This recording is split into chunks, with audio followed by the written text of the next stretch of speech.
La reflexión del día de hoy.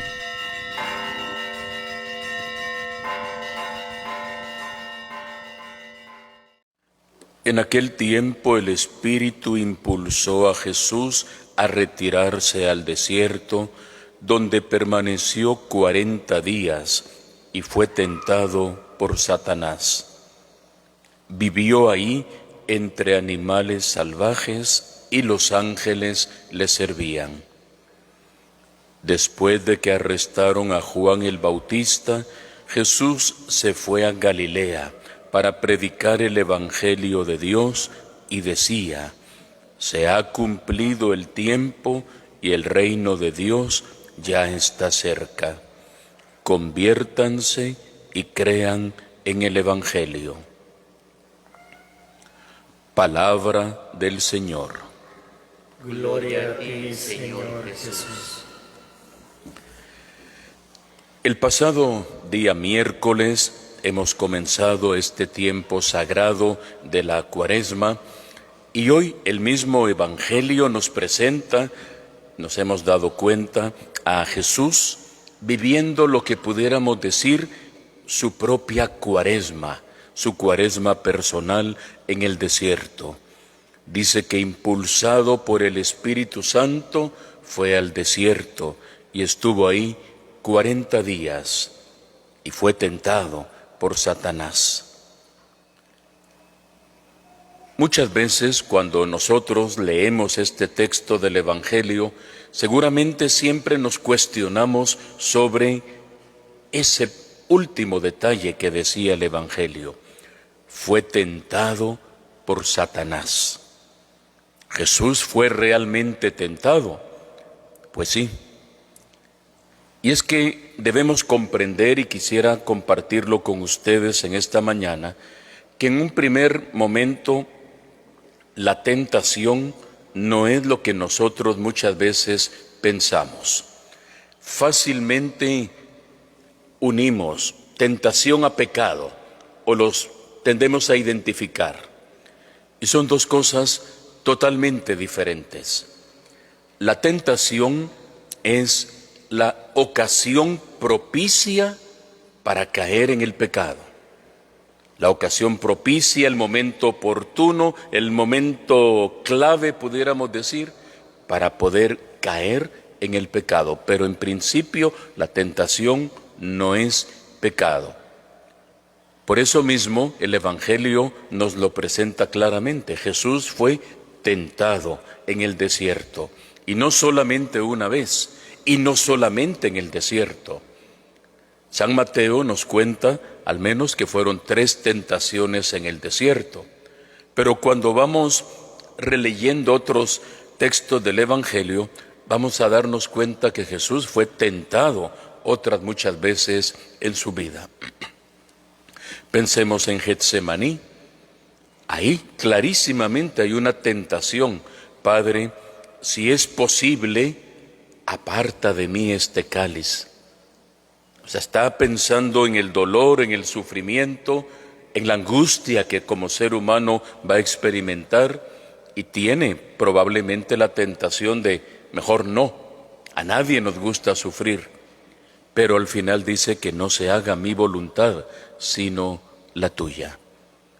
Llegará el momento en que quieren llevárselo para nombrarlo rey, llegará el momento en el que lo tientan de otras formas los mismos apóstoles. Señor, ¿quieres que hagamos que caiga fuego del cielo y los consuma cuando no fueron aceptados en un pueblo? Varias veces Jesús va a vivir esa situación. Y quería recordarlo al inicio, porque también usted y yo experimentamos y experimentaremos a lo largo de toda nuestra vida la tentación. Hoy en día que estamos tratando de buscar incluso lo que se llama la inmunidad de rebaño, hablando del tema de la pandemia, de la vacunación, pudiéramos pensar que para la tentación no hay vacuna. No se va a buscar una inmunidad de rebaño. Habrán algunos elementos importantes en nuestra vida, como la oración, como la penitencia, como la escucha de la palabra, como todas las obras de caridad que nos fortalecen y que nos ayudan a consolidarnos en la fe. Pero una vacuna para decir, mire, yo ya no quisiera tener tentaciones, esto no existe. Incluso cuando los apóstoles un día le dicen al Señor, Señor, enséñanos a orar, Él accede y les enseña el Padre Nuestro. Y al llegar a un momento muy concreto de la fragilidad humana, en el Padre Nuestro decimos, Padre, no nos dejes caer en la tentación. Eso sí, líbranos del mal. No le decimos, y líbranos de las tentaciones.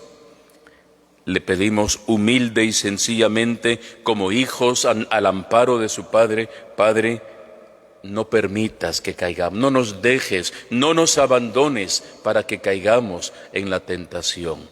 Líbranos, sí, Señor, de todo lo malo, pero ayúdanos para que no caigamos en la tentación.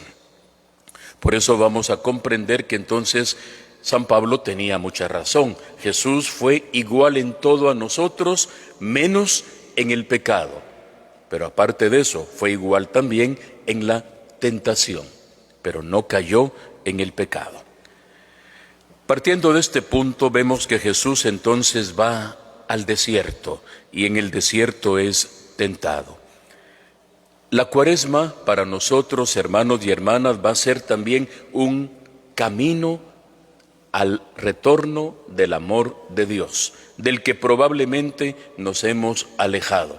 Y somos convocados como comunidad a ir al desierto, pero no al desierto físico como en el que pudo haber estado Jesús con las arenas áridas, ahí en la Judea, en el desierto, en el monte de las tentaciones, sino que a un desierto personal, porque el desierto podemos entenderlo hoy en día no como un lugar de ausencia y de vacío, sino como un lugar de presencia, un lugar en el que Dios se nos hará presente, en el desierto interno, en el espacio interno de nuestro corazón.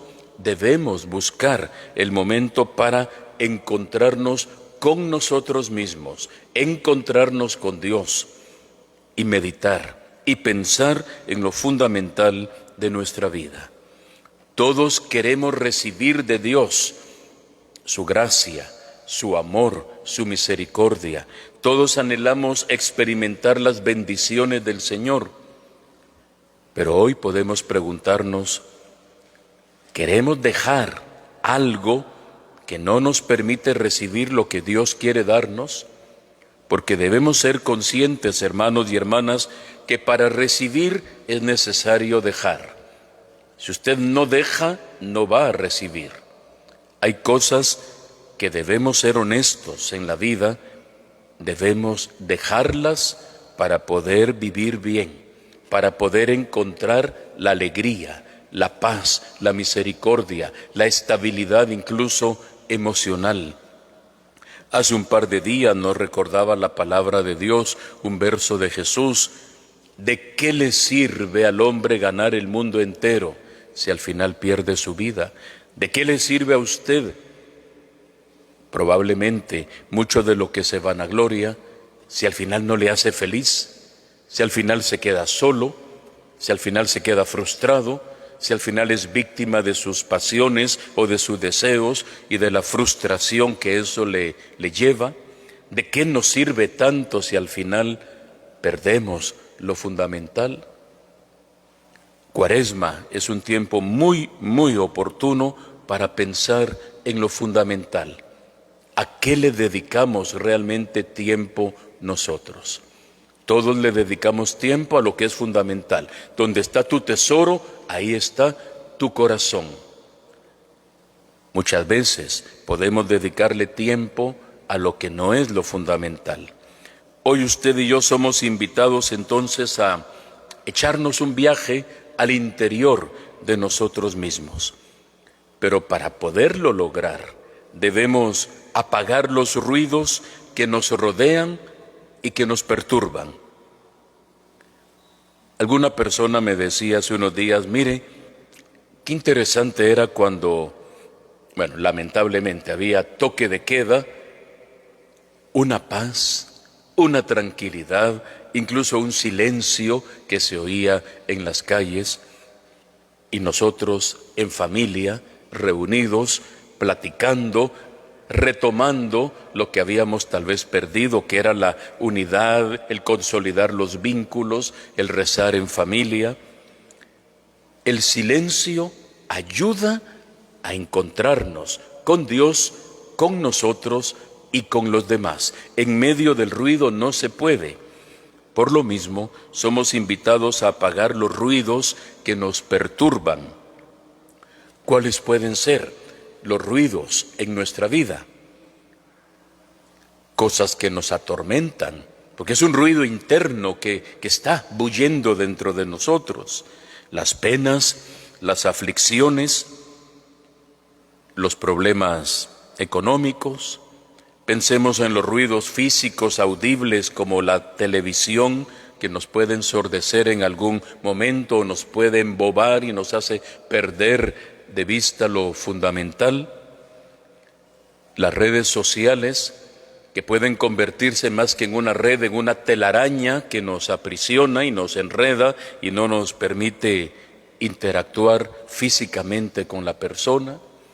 Hoy en día algunos pueden decir, mire, tengo 5,000 amigos en tal red social, pero es incapaz de compartir el llanto con alguien, es incapaz de poder solidarizarse con la otra persona o de recibir un abrazo físico de una persona. Las redes sociales son importantes, pero nunca van a sustituir el contacto personal, incluso en la familia. Debemos cada día más que revalorizar esos vínculos familiares, que son los que a uno lo sostienen y son los que le dan realmente calidad a nuestra vida humana y cristiana. ¿Cuáles son, hermanas y hermanos, los ruidos en mi vida que debo apagarlos para poder encontrarme con Dios? Jesús fue al desierto. En el desierto había silencio, había tranquilidad, solo Él y el diablo. Claro, llegaron, dice, los ángeles y los servían, pero nada más. Para podernos encontrar con Dios, tenemos algo que apagar, tenemos algo que dejar. No podemos leer la palabra de Dios con el radio oyendo música a todo volumen. Tenemos que buscar el espacio, el tiempo, la situación para escuchar a Dios, para platicar con Dios, para pensar en mi vida. ¿Qué he hecho yo con mi vida? Y tomar decisiones. Y si usted quiere, escríbalas. Pero escríbalas no como una lista de deseos, sino como una lista de propósitos. Voy a hacer esto y esto y esto en mi vida. Ya llegué a una edad en la que tengo que pensar seriamente para dónde voy. No podemos quedarnos, como un día decía el Papa Francisco, ventaneando o balconeando o meciéndonos en una silla que nos adormece, cuando la vida es breve, la vida es fugaz y debemos tomar serias determinaciones para mejorar en nuestra vida. Que este primer domingo de Cuaresma sea un fuerte llamado a nuestra atención, para que pensemos en lo fundamental, para que teniendo delante de nosotros a Cristo en el desierto, nosotros pensemos, si Él, que era el Hijo de Dios, que tenía una plena sintonía con el Padre, necesitó un momento de silencio, de preparación, si Él, que era Dios hecho hombre, tuvo necesidad, cuánto más nosotros, que no somos dioses, que tenemos nuestra fragilidad, que somos barro, que somos sensibles, cuánto más nosotros necesitamos de tiempo para llenarnos de lo que realmente nos da vida y vida en abundancia. Que el Señor nos ilumine y que esta Cuaresma sea un momento oportuno y privilegiado para ir a la Pascua, para dar ese paso en nuestra vida. La Cuaresma solamente nos ayuda a eso, a prepararnos a la Pascua, a la resurrección, para que usted pueda dar ese paso. Eso significa Pascua, ese paso en su vida, de una antigua realidad a una nueva realidad, del pecado a la gracia, de la miseria a la misericordia. La gracia que el Señor nos da es un don gratuito, pero espera corazones disponibles. Que Él nos bendiga y que esta palabra despierte en nosotros vida y vida en abundancia.